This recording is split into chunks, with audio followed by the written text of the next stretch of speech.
So we have a bit of an assortment here because we just have to move them around to make sure everything gets adequate light. So it's not all in order.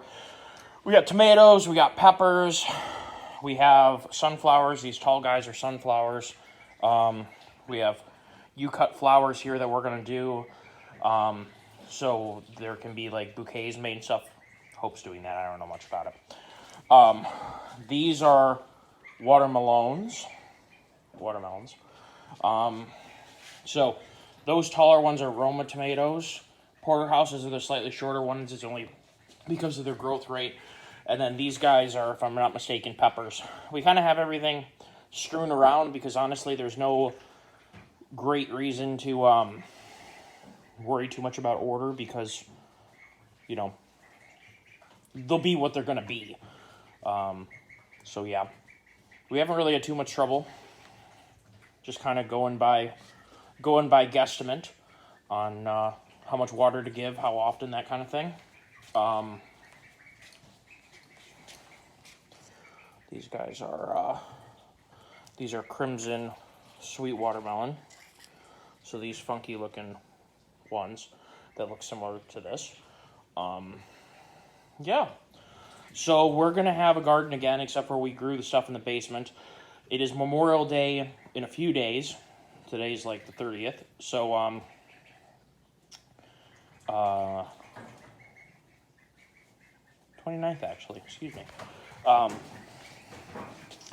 These will go out at some point. We do have some cold snaps coming here, so we're probably not going to put them out quite yet. And I'm going to start another batch of tomatoes and peppers down here under the lights so we can try and have some producing plants for over the wintertime. And then we have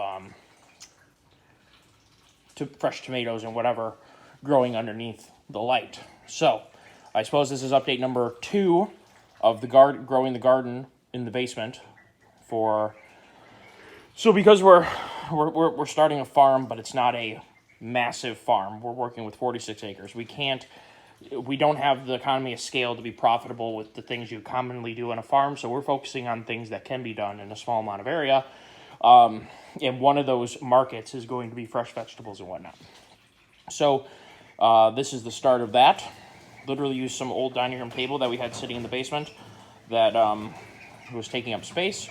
And I got a grow light off Amazon. And yeah, so we grew a garden in our basement.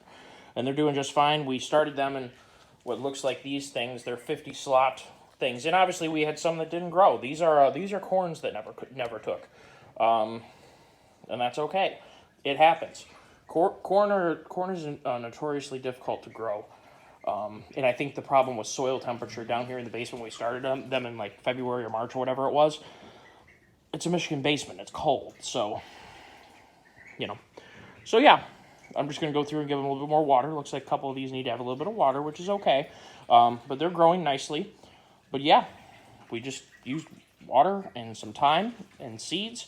And we have now quite a few. And we may even sell some plants because we probably don't need to have, you know, a dozen tomato plants and whatever. We may even sell fully started plants once they're getting a little bit bigger. I might transfer these into an 8-inch jug at some point so that the roots have a little more room to grow. But yeah, so this is a really short update on the garden. I always wanted to do this. I remember my elementary school and middle school had these beautiful glass domes for like nurseries, for growing plants. And we never used them. They always wanted to have us do standardized tests and everything. It was so stupid. So nobody even learned how to grow things when they were young. Such a waste of time. So I've always wanted to do this. We'll probably be looking to expand the capability of doing this indoors so we have some control, because in Michigan, as you probably know, it gets rather cold and rather snowy and you don't have a full growing season. But when you're doing it indoors, you can control the climate and the water and the light. You can grow any time of year.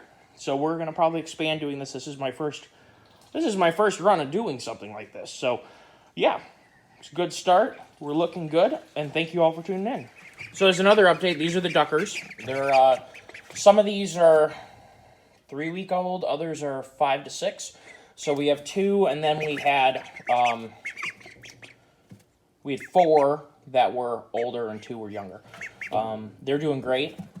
They're only doing this because they're ducks and they're scary little cats. Yeah, so we're just doing this in our basement. This is our second year doing ducks indoors. Not indoors full time. It's just that you raise them out in here and then you bring them outside.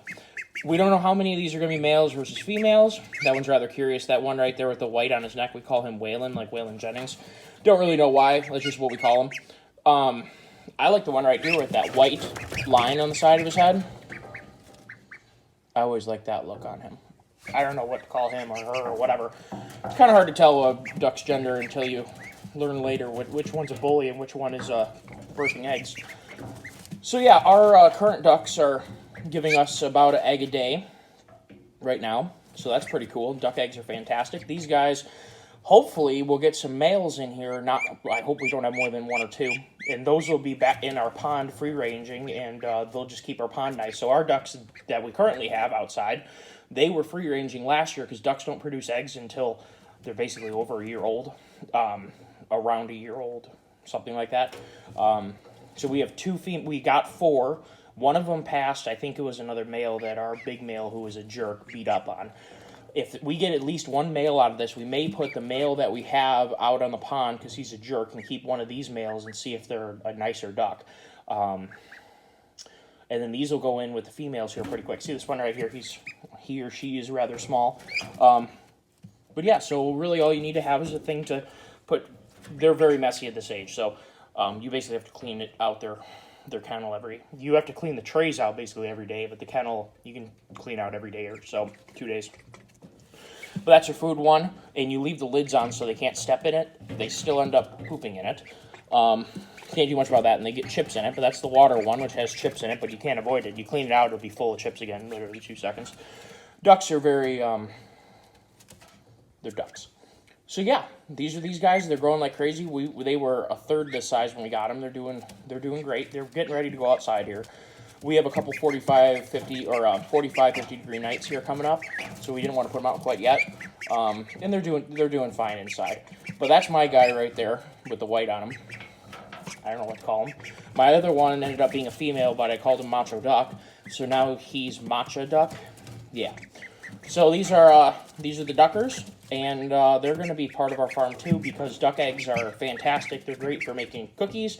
They're great for making breakfast. They're great for cake, brownies. They're really good for baking. They're really, really good.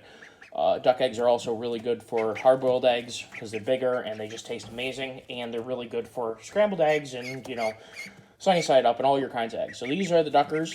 They're part of our farm too, so this is going to be part of our farm update. And they're doing great. They'll be going outside here shortly into their enclosure.